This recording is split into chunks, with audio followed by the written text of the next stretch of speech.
예레미야서의 말씀입니다. 보라, 그날이 온다. 주님의 말씀이다.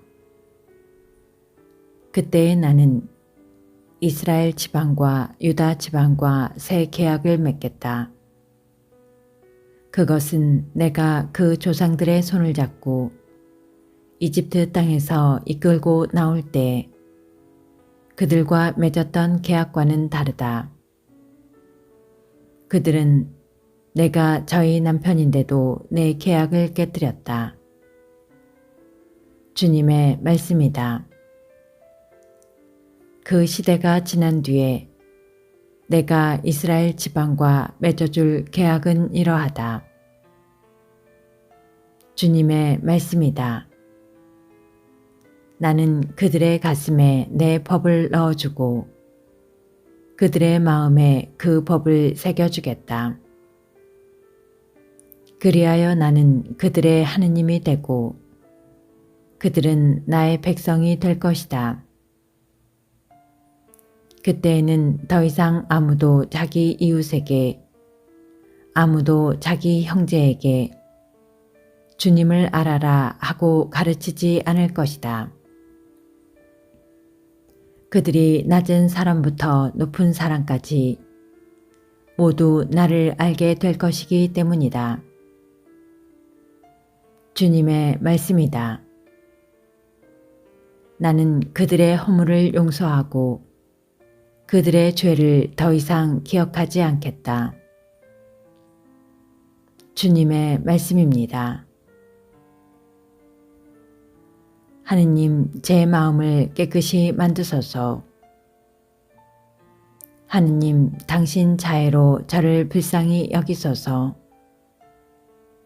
당신의 크신 자비로 저의 죄악을 없애주소서. 제 허물을 말끔히 씻어주시고 제 잘못을 깨끗이 지워주소서. 하느님, 제 마음을 깨끗이 만드시고 제 안에 굳건한 영을 새롭게 하소서. 당신 앞에서 저를 내치지 마시고 당신의 거룩한 영을 제게서 거두지 마소서. 구원의 기쁨을 제게 돌려주시고 순종의 영으로 저를 바쳐주소서. 저는 악인들에게 당신의 길을 가르치리니 죄인들이 당신께 돌아오리이다. 히브리서의 말씀입니다. 예수님께서는 이 세상에 계실 때 당신을 죽음에서 구하실 수 있는 분께 큰 소리로 부르짖고 눈물을 흘리며 기도와 탄원을 올리셨고 하느님께서는 그 경외심 때문에 들어주셨습니다. 예수님께서는 아드님이시지만 고난을 겪으심으로써 순종을 배우셨습니다.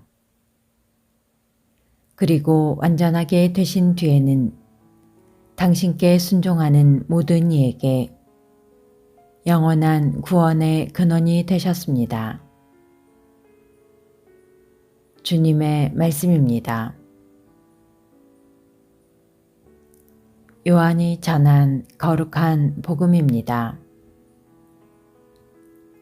축제 때 예배를 드리러 올라온 이들 가운데 그리스 사람도 몇 명 있었다. 그들은 갈릴레아의 벳사이다 출신 빌립보에게 다가가 선생님, 예수님을 뵙고 싶습니다 하고 청하였다. 빌립보가 안드레아에게 가서 말하고 안드레아와 빌립보가 예수님께 가서 말씀드리자 예수님께서 그들에게 대답하셨다.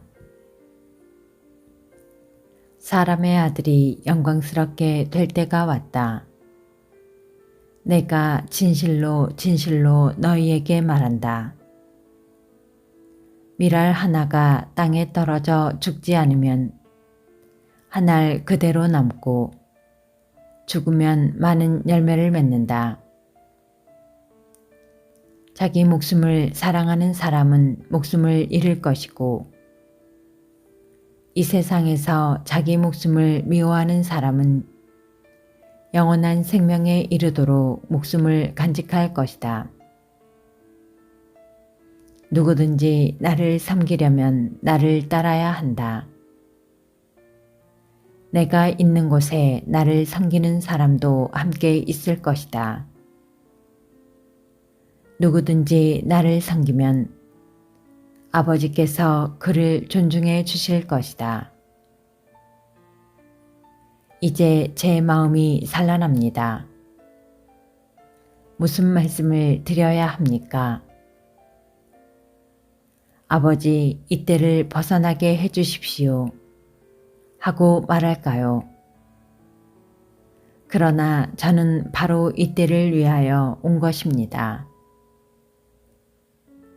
아버지, 아버지의 이름을 영광스럽게 하십시오.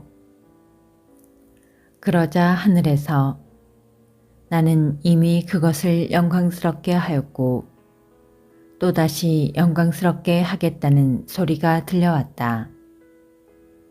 그곳에 서 있다가 이 소리를 들은 군중은 천둥이 울렸다고 하였다. 그러나 천사가 저분에게 말하였다 하는 이들도 있었다. 예수님께서 이르셨다.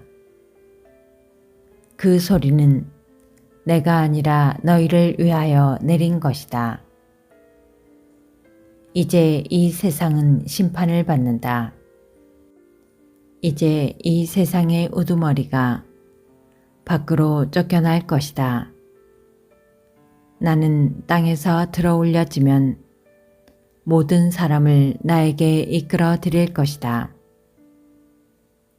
예수님께서는 이 말씀으로 당신께서 어떻게 죽임을 당하실 것인지 가리키신 것이다. 주님의 말씀입니다. 그리스도님 참미합니다.